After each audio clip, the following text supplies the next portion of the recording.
Qu'il s'agisse de fusillades de masse ou d'attaques publiques effrayantes, nous allons assister aux réactions brutes et explosives de ces individus dont la haine était aussi mortelle que leurs actes.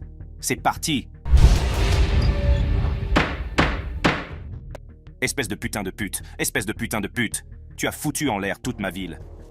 L'attaque du train Max de Portland, un épisode de violence effrayant, restera gravé dans la mémoire de ceux qui l'ont regardé se dérouler.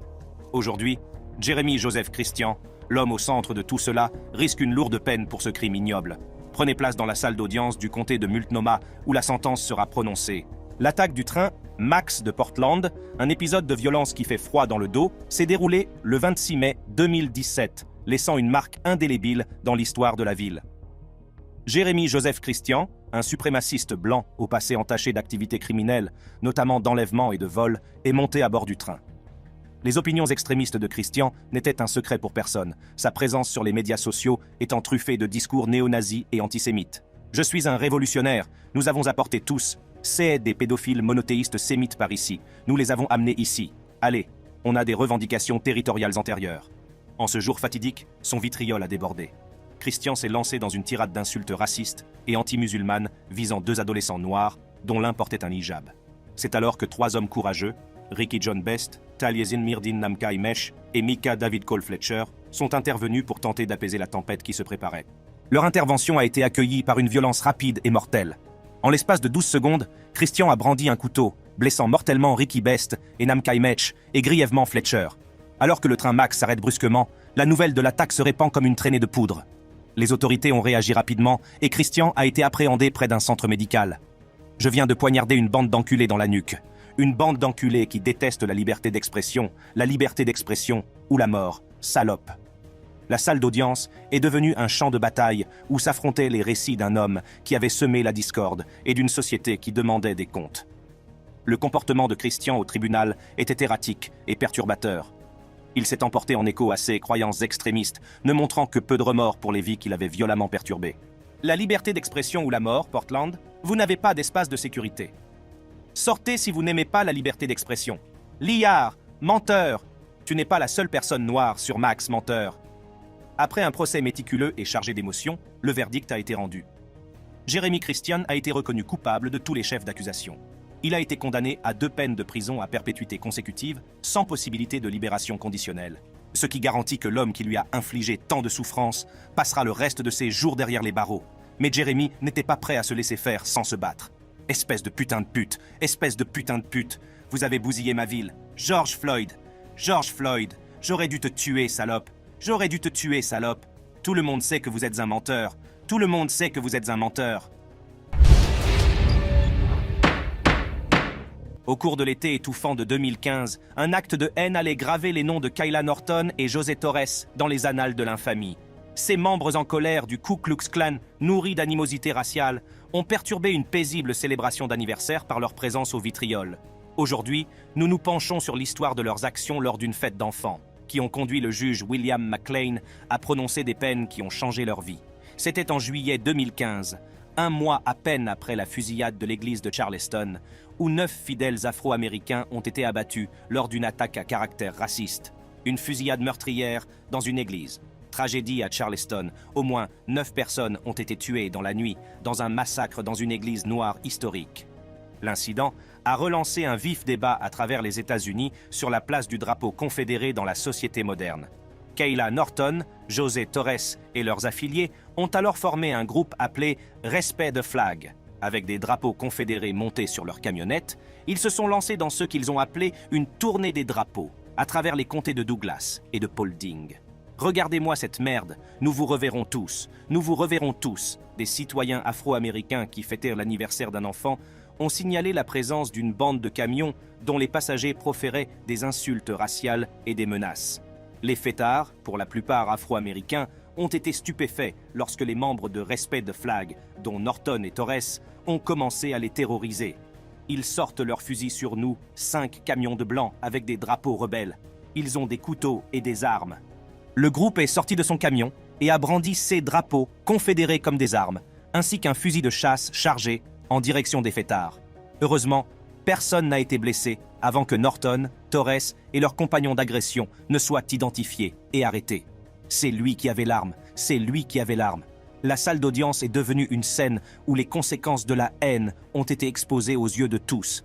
Les actions des accusés eux-mêmes ont clairement montré qu'ils avaient proféré des menaces terroristes et violé la loi sur le terrorisme et la prévention des gangs de rue de Géorgie.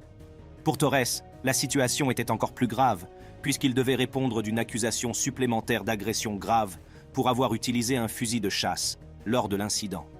José Ismael Torres, 26 ans, a été condamné. Il a été condamné à 20 ans de prison et à 13 ans de prison pour menaces terroristes, activité en bande organisée parmi d'autres accusations découlant de cet incident. Torres a été condamné à 13 ans de prison suivi de 7 ans de mise à l'épreuve, tandis que Norton a été condamné à 6 ans de prison et 9 ans de mise à l'épreuve. Norton et Torres, désormais confrontés à la réalité des années passées derrière les barreaux, étaient visiblement ébranlés, leurs larmes témoignant de l'ampleur de leur situation. « Ce n'est pas moi, ce n'est pas moi, ce n'est pas lui. Je ne m'approcherai jamais de toi pour te dire ces mots. Je suis vraiment désolé que cela vous soit arrivé. » Il n'y a pas de place pour vous ou pour votre ignorance et votre haine, les idéologies maléfiques dans une société civilisée. 10 vies se sont éteintes, des communautés ont été déchirées et une nation s'est retrouvée aux prises avec le poids d'un autre massacre alimenté par la haine.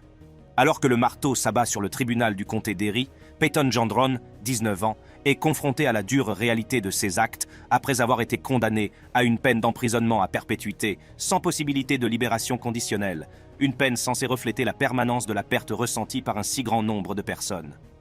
Un samedi, apparemment ordinaire, le 14 mai 2020, la ville de Buffalo, dans l'État de New York, est devenue l'épicentre d'une tragédie nationale.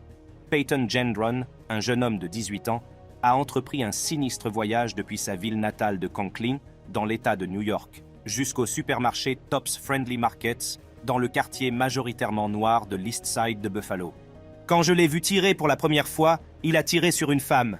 Il a tué un diacre, il a tué une autre femme, puis il est entré dans le magasin et a recommencé à tirer. Suprémaciste blanc, Gendron était armé d'un fusil Bushmaster XM15 de type AR-15, d'un fusil de chasse Savage Axis XP et d'un fusil de chasse Mossberg 500 lorsqu'il s'est mis en route pour Buffalo, sur une distance de 200 miles. Auparavant, il avait rédigé un manifeste, un document inquiétant qui reprenait des idées suprématistes et faisait l'éloge d'anciens auteurs d'actes de violence à caractère raciste. Gendron avait choisi Buffalo en raison de son importante population noire, dans le but d'infliger un maximum de dégâts. C'est le pire cauchemar auquel une communauté puisse être confrontée. Et nous souffrons et nous bouillonnons en ce moment en tant que communauté. Vers 2h30 de l'après-midi, Gendron, armé et blindé, a ouvert le feu, touchant 4 personnes avant de pénétrer à l'intérieur.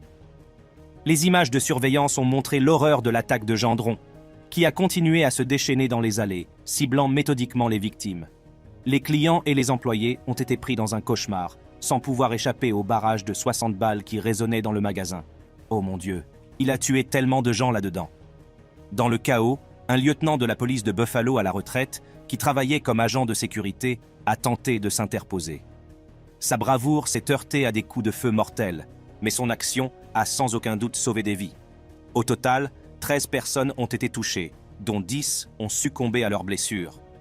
Gendron, qui avait diffusé en direct une partie de son attaque sur la plateforme Twitch, a finalement été placé en garde à vue sans autre effusion de sang.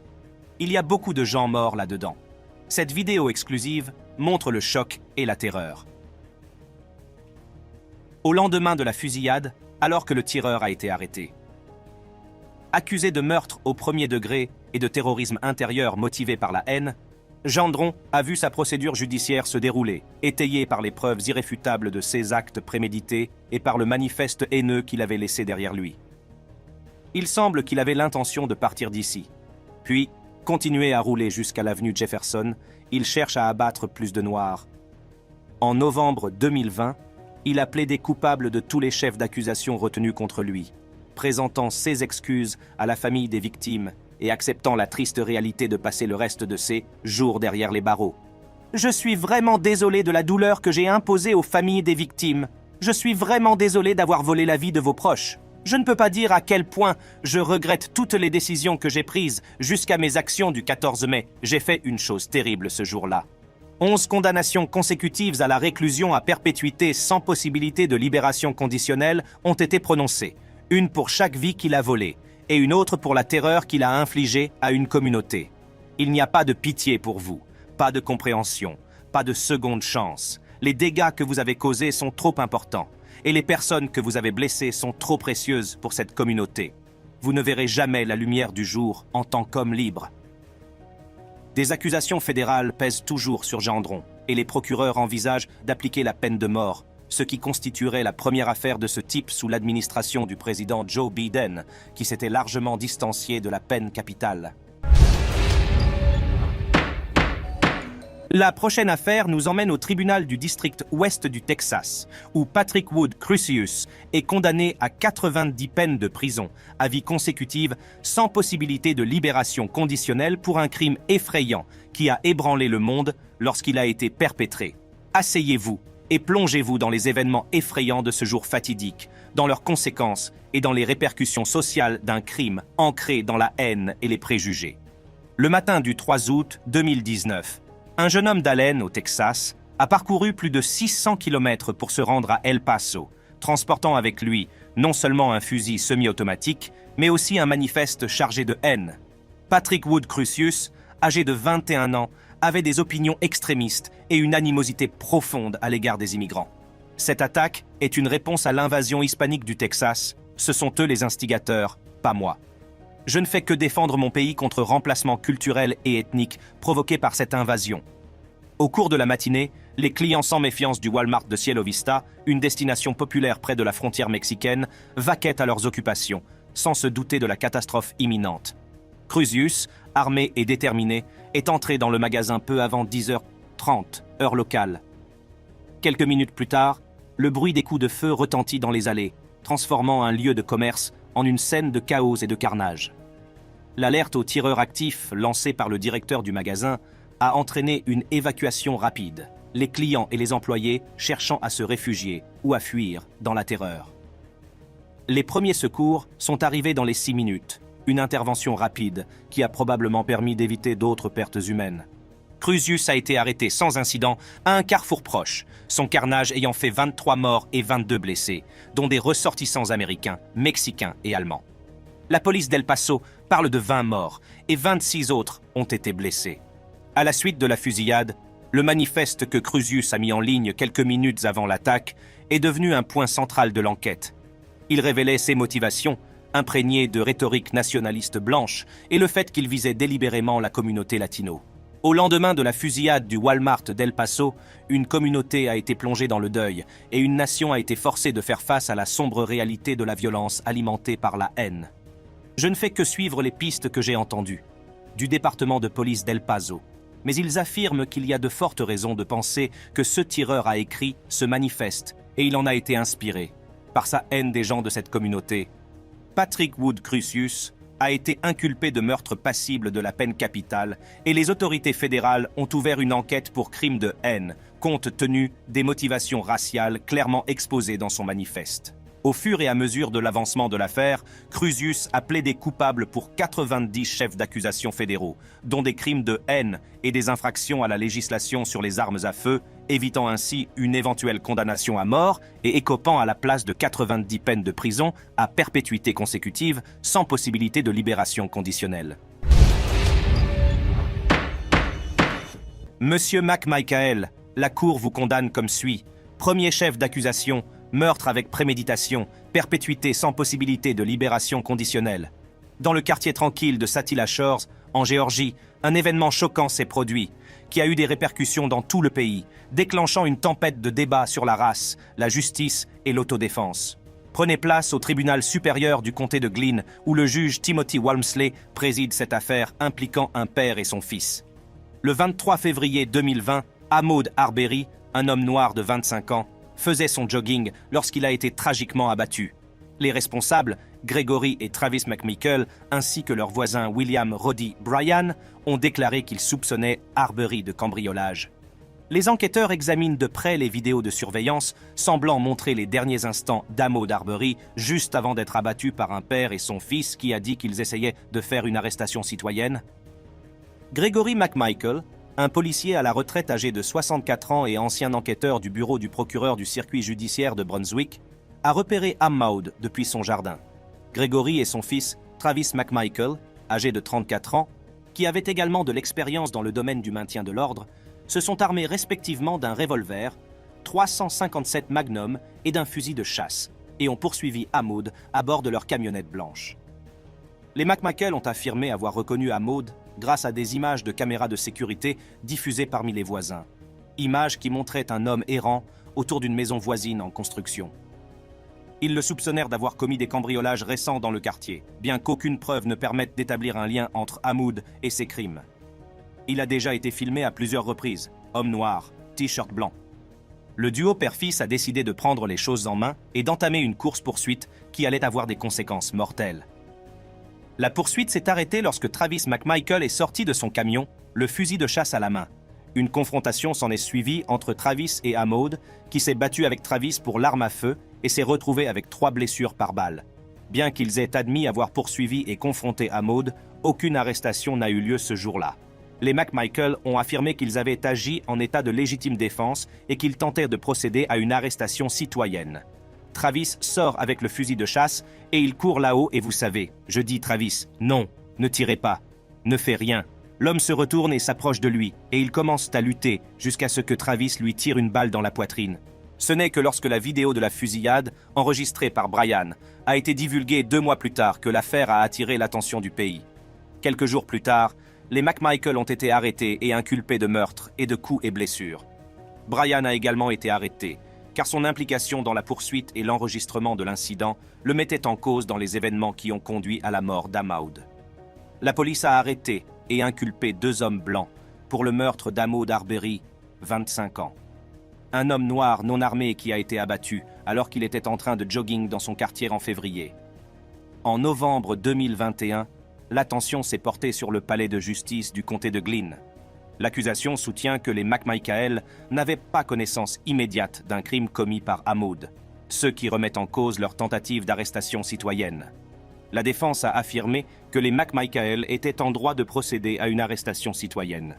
Travis McMichael s'est présenté à la barre pour sa propre défense, affirmant qu'Ahmaud l'avait attaqué et s'était emparé de son fusil de chasse. « Il avait mon arme, il m'a frappé.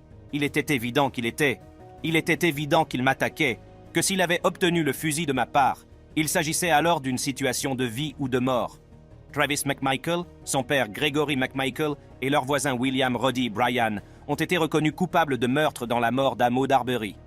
Les McMichael ont été condamnés à la prison à vie sans possibilité de libération conditionnelle et à une peine supplémentaire de 20 ans, tandis que Roddy Bryan a été condamné à la prison à vie avec possibilité de libération conditionnelle au bout de 30 ans.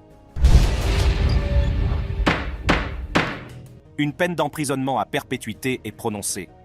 Dans la paisible ville de Belmont, dans le Massachusetts, une simple dispute entre 2 conducteurs a rapidement dégénéré en une histoire poignante de haine et de tragédie qui a non seulement ébranlé cette ville paisible, mais aussi entraîné la mort prématurée de Henry Tapia.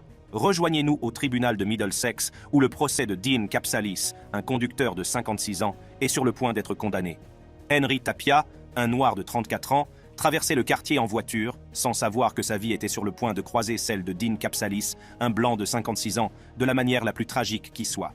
La police affirme qu'un conducteur a intentionnellement heurté un homme au cours d'une dispute dans les rues avec sa voiture et cette victime est décédée par la suite. L'incident a commencé par une infraction apparemment mineure au code de la route, Capsalis n'ayant pas mis son clignotant.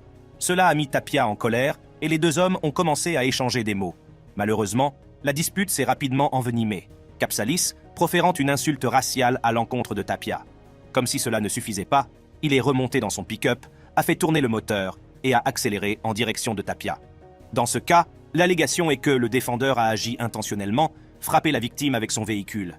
L'impact a été immédiat et dévastateur. Tapia a été percuté par le véhicule et a subi des blessures qui, malgré l'intervention rapide des services d'urgence, se sont révélées fatales puisqu'il est décédé peu de temps après. Plutôt que de rester sur les lieux, Capsalis s'est enfui. Mais plus tard, dans un geste qui sera examiné de près au cours du procès, Capsalis s'est rendu à la police. Sa fiancée l'a défendu en disant que Tapia l'avait d'abord menacé. Oui, le mot « haine » est inapproprié. Mais Dean n'est pas sorti de cette voiture crier des insultes raciales. Monsieur Tapia l'a menacé. Le procès de Dean Capsalis, qui s'inscrit dans le contexte d'une nation confrontée à ses propres problèmes de race et de justice, est devenu un point de convergence pour beaucoup. L'accusation, menée par le procureur Marian Ryan, a présenté un dossier qui s'articulait autour de l'argument selon lequel les actions de Kapsalis étaient non seulement délibérées, mais également motivées par des considérations raciales. Dean Kapsalis, 54 ans, Hudson a comparu devant le tribunal aujourd'hui sur Zoom de la prison. Il est maintenant accusé de meurtre. Après que le jury a rendu son verdict de culpabilité, l'attention s'est portée sur la détermination de la peine appropriée pour le crime commis à l'encontre d'Henry Tapia. Kapsalis lui-même a profité de l'occasion pour présenter ses excuses à la famille de Tapia, exprimant sa honte pour l'utilisation de l'injure raciale et le préjudice irréversible qu'il a causé. Mes plus sincères condoléances à la famille et aux proches de Monsieur Tapia. Je vous présente mes sincères condoléances. Le juge a condamné Kapsalis à la prison à vie avec possibilité de libération conditionnelle au bout de 15 ans, une peine qu'il a qualifiée de proportionnelle à la gravité de l'infraction. Une peine d'emprisonnement à perpétuité est prononcée. Je vais me tirer et retourner dans ma cellule. Et attendez la deuxième phase si vous ne voulez pas me donner un procès équitable. Vous ne répondez même pas à une question simple. Qu'est-ce qui vous arrive? Notre dernière histoire nous emmène à Overland Park, au Kansas, où, en 2014, un acte de terreur a frappé tout près de chez nous. Frazier Glenn Miller Jr., ancien membre du KKK, nourri par l'idéologie suprématiste blanche de toute une vie, a commis un crime haineux qui a ébranlé la nation. Alors que le tribunal de district du comté de Johnson raisonnait du poids de sa condamnation à perpétuité, la réaction de Miller était une colère impénitente. Né en 1940, Miller a vécu dans un chaudron de propagande raciste et de théorie du complot. Au début des années 80, il a fondé les Carolina Knights of the Ku Klux Klan, qui ont ensuite évolué pour devenir le White Patriot Party. Ces organisations étaient connues pour leurs activités paramilitaires et leurs tactiques d'intimidation agressive à l'encontre des groupes minoritaires, ce qui leur a valu des ennuis judiciaires et une ordonnance d'un tribunal fédéral interdisant leurs opérations paramilitaires. Un seul Dieu, un droit, une seule nation, avec l'aide de Dieu Tout-Puissant, le pouvoir blanc. Le 13 avril 2014, à Overland Park, dans le Kansas, Frazier Glenn Miller Jr. s'est rendu en voiture au centre communautaire juif du Grand Kansas City, où des familles se réunissaient pour un concours de chant pour les jeunes. Sans un mot, Miller a ouvert le feu, prenant la vie de Ruth Underwood, 14 ans, et de son grand-père, le docteur William Corporone, avant de se rendre dans un centre de retraite à Village Shalom, où il a tué Terry Lamano. Possible crime de haine. Et cela se passe un jour avant la Pâque. Un homme armé se déchaîne à Kansas City. La police affirme que le tireur a demandé aux gens s'ils étaient juifs, et s'ils ont répondu oui, il a ouvert le feu. 2 personnes ont été tuées devant un centre communautaire juif, et une 3e personne est décédée dans une maison de retraite Shalom. Monsieur Miller a été appréhendé peu après les fusillades près d'une école primaire locale. Il aurait proféré des insultes antisémites et déclaré « Heil Hitler » lorsqu'il a été placé en garde à vue. Il s'est rendu dans une école primaire voisine, crié le salut nazi « Heil Hitler ». En 2015, M. Miller a été inculpé d'homicide volontaire et de tentative d'homicide et s'est représenté lui-même lors du procès. Il n'a montré aucun remords pour ses actes et sa stratégie de défense semblait davantage destinée à attirer l'attention sur son idéologie haineuse. À l'issue d'un procès riche en émotions, M. Miller a été reconnu coupable de tous les chefs d'accusation, y compris de meurtre. Lorsque la sentence a été prononcée, Miller a été condamné à la peine de mort pour ses crimes. Et pour votre condamnation à la peine capitale, vous serez transporté vers le département de l'administration pénitentiaire du Kansas, exécuter la peine de mort par injection létale. En apprenant son sort, Miller a eu une réaction de défi. Je vais me tirer et retourner dans ma cellule, et attendez la deuxième phase si vous n'avez pas l'intention de me donner un procès équitable. Vous ne répondez même pas à une question simple. Qu'est-ce qui vous arrive? Il s'est lancé dans une tirade, remplie d'insultes antisémites, faisant preuve de la même absence de remords que celle dont il avait fait preuve tout au long du procès. Vous rendez les choses impossibles pour que j'explique ce que j'avais à l'esprit et mon intention spécifique, donc, par extension, vous m'empêchez d'avoir un procès équitable et vous garantissez un verdict de culpabilité. Il a également déclaré au juge et au procureur « Si je vous avais connu et que vous étiez là, je vous aurais probablement tiré dessus aussi. » En conclusion, chacune de ces affaires rappelle brutalement la persistance des divisions raciales. Les peines prononcées représentent non seulement une punition pour leurs actes, mais aussi un moyen de dissuasion pour ceux qui pourraient envisager de perpétuer la haine. Si cette vidéo vous a donné à réfléchir, cliquez sur les cartes qui s'affichent sur votre écran et je vous attends.